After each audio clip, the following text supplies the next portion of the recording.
Hi guys, जय हिंद। कैसे हैं आप सभी? I hope you are very well friends. मैं आपका फ्रेंड सूरज पांडे एक बार फिर आप लोगों के सामने एक नए टेक्निकल ट्यूटोरियल के साथ। तो चलिए without any time wastage let's start. आप सभी को याद होगा कि कुछ दिन पहले मैंने एक वीडियो बनाया था जिसमें मैंने प्रॉपर बताया था कि गूगल एड्स अकाउंट में एडवर्टाइजर वेरिफिकेशन प्रोसेस को कैसे कंप्लीट करते हैं। तो बहुत सारे लोगों का काम हुआ भी और उस पर आप लोगों का बहुत सारा प्यार भी मिला। लेकिन दोस्तों, उसी वीडियो के कमेंट सेक्शन में, मेल पर और फ़ोन कॉल पर मुझे बहुत सारे लोगों ने कहा कि सर, वीडियो में आपने जैसा जैसा स्टेप बताया था हम लोगों ने वैसा वैसा स्टेप किया, सारे लगभग डॉक्यूमेंट भी अटैच किए, लेकिन इसके बावजूद एक नहीं, दो नहीं, बल्कि चार चार पाँच पाँच बार गूगल ने हमें वेरीफाई करने से रिजेक्ट कर दिया। हर बार उसका सेम रीज़न होता है कि हम आपके अकाउंट को वेरीफाई नहीं कर सकते। कभी कहता है डॉक्यूमेंट मिसिंग है, तो कभी कहता है जानकारी मिसिंग है। फ्रेंड्स, अगर आप लोगों को भी इस तरह की प्रॉब्लम आ रही है तो आज मैं आपको बताऊंगा कि आप लोग इस प्रॉब्लम का सॉल्यूशन कैसे ढूंढ सकते हैं।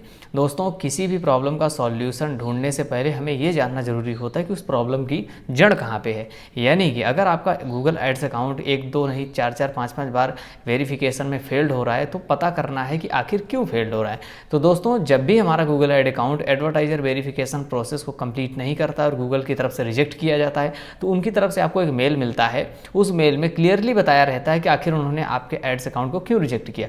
लेकिन हम लोग तो आलसी हैं, अक्सर गूगल के दिए हुए रीज़न पढ़ते नहीं और कुछ लोगों को तो समझ में नहीं आता। चलिए जानते हैं कि वो कौन कौन से कारण हैं जिसकी वजह से गूगल एड्स आपके अकाउंट को वेरीफाई करने से इनकार करता है। First of all, incomplete documents. दोस्तों, जब भी कभी आप गूगल एड्स में एडवर्टाइजर वेरिफिकेशन की एप्लीकेशन फिल करते हैं तो वहाँ पर क्या होता है कि गूगल एड्स के पास, जब उनकी टीम के पास आपका एप्लीकेशन जाता है तो वो प्रॉपरली आपके अकाउंट की जांच करती है, आपने जो डॉक्यूमेंट्स दिए हैं उसकी जांच करती है, आपने जिस पर्पज़ से कैंपेन बनाया है, जिस पर्पज़ से आप ऐड चला रहे हैं और जो सर्विस दे रहे हैं, वो सर्विस से के साथ ये जो आपने डॉक्यूमेंट्स अटैच किया है, इन दोनों में कॉम्बिनेशन बैठ रहा है या नहीं बैठ रहा है। यानी कि कहीं ऐसा ना हो कि आप टूर्स एंड ट्रेवल्स का ऐड चला रहे हैं लेकिन आपने जीएसटी लगा दिया है किसी डिजिटल मार्केटिंग एजेंसी का, तो ये तो कोई कॉम्बिनेशन ही नहीं हुआ। तो ऐसे में वो आपके अकाउंट को रिजेक्ट कर ही देगा।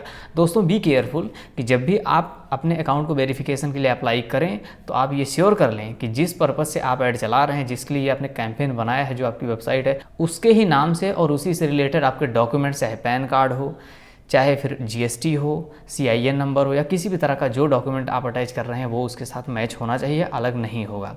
उसके अलावा बिलिंग इन्फॉर्मेशन में जब भी आप नया अकाउंट बनाते हैं तो जो बिलिंग इन्फॉर्मेशन डालते हैं, नाम, एड्रेस, वो नेम एड्रेस आपके डॉक्यूमेंट पर भी मेंशन होने चाहिए, नहीं तो वेरिफिकेशन पक्का है रद्द हो जाएगा।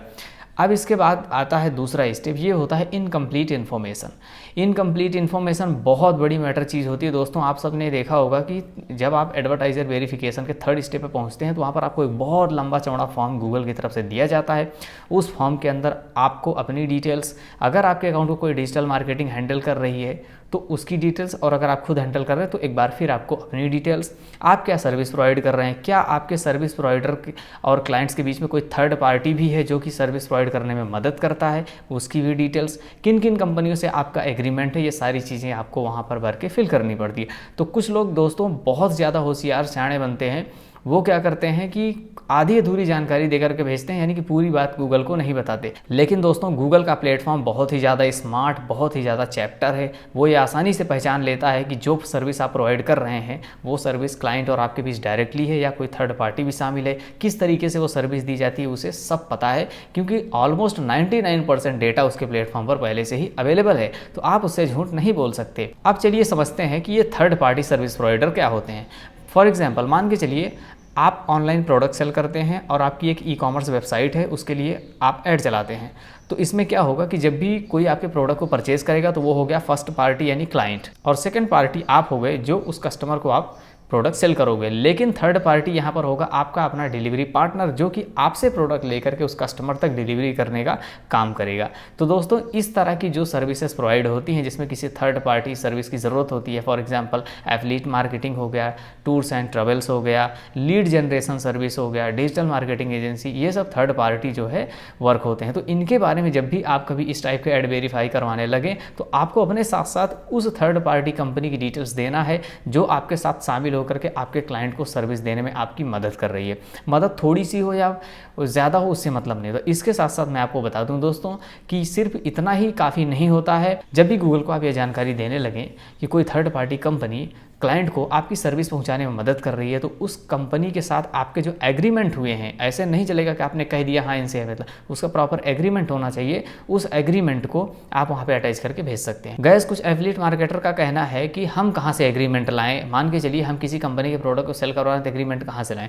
दोस्तों आप लोगों को लगता होगा कि आपने तो उनकी वेबसाइट पर ऑनलाइन रजिस्टर कर लिया, आपको कोई एग्रीमेंट साइन करना ही नहीं पड़ा, लेकिन ये गलत है। फ्लैशबैक में जाइए, आपने जिस भी वेबसाइट पर रजिस्ट्रेशन किया है और जिस भी वेबसाइट के प्रोडक्ट को आप ऑनलाइन सेल कर रहे हैं, तो रजिस्ट्रेशन करते वक्त सारी इन्फॉर्मेशन फिल करने के बाद लास्ट में एक ऑप्शन आता है चेक करने के लिए, वहाँ पे लिखा रहता है I accept all terms and conditions.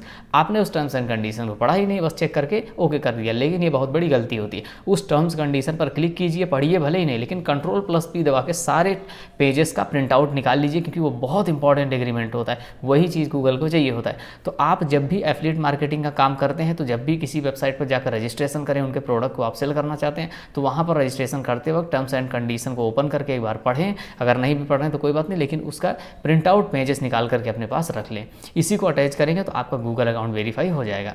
इसके अलावा फ्रेंड्स, तीसरे नंबर पर आते हैं फ्रॉडर्स अकाउंट, यानी कि जो लोग स्कैम करते हैं। तो दोस्तों मैं बता दूं कि अगर आप में से कोई भी बंदा स्कैम करता है या किसी गलत चीज़ के लिए ऐड चलाता है, तो भैया आपका अकाउंट तो कभी ज़िंदगी में वेरीफाई नहीं होगा, आप निकल लीजिए। चलिए समझते हैं फ्रॉडर्स कैसे ऐड का यूज़ करते हैं। देखिए क्या होता है, जैसे कि मान के चलिए मैं एक ICICI बैंक का कस्टमर हूं और अचानक से मुझे ICICI बैंक के कस्टमर केयर के नंबर की ज़रूरत पड़ गई। अब मेरे पास उनका नंबर नहीं, तो मैं सिंपल सा गूगल पे गया, वहां पर लिखा ICICI बैंक के कस्टमर केयर नंबर, और वहां पे जो नंबर मिला मैंने उस पर कॉल कर दिया। तो ये लोग क्या करते हैं, बड़ी बड़ी बैंकें, फ्रेंचाइजीज, फाइनेंशियल कंपनीज़ के कस्टमर सपोर्ट के नाम पर गूगल में अपना ऐड रन करते हैं। अकॉर्डिंग टू गूगल पॉलिसी, जब भी आप कभी गूगल सर्च इंजन में जाते हैं, कोई कीवर्ड सर्च करते हैं, तो अगर उस कीवर्ड से रिलेटेड कोई ऐड चल रहा है तो वो ऐड आपको ज़रूर दिखेगा, अगर वो आपके टारगेटेड लोकेशन पर है तो ऐसे में क्या होता है, ये लोग ICICI bank customer care, axis bank customer care, financial bank customer care के नाम पर ऐड चलाते हैं, और आप हेल्पलाइन सर्विस के नाम पर जब आप जाके कीवर्ड सर्च करते हो तो इनका ही नंबर पहले आ जाता है। लोग बिना सोचे समझे इनका नंबर पे कॉल करते हैं और अपनी प्रॉब्लम बताते हैं, और ये उस बैंक के ऑथोराइज कर्मचारी या कस्टमर सपोर्ट एग्जीक्यूटिव बन के उससे बात करते हैं और बहुत ही तगड़ी ठगी करते हैं। यानी कि जो भी बेचारे के अकाउंट में 100-200 या मतलब 1000-500 पैसे रहेगा थोड़ा बहुत, उसको ये लोग गायब कर देंगे। तो इसी स्कैम से बचने के लिए गूगल एड्स ने एडवर्टाइजर पॉलिसी को लाया, ताकि वही बंदा सिर्फ ऐड चला सके जिसके पास अपने प्रॉपर डॉक्यूमेंट हो और उसका बिजनेस लीगल हो। तो ये दोस्तों बहुत अच्छी पहल है गूगल की।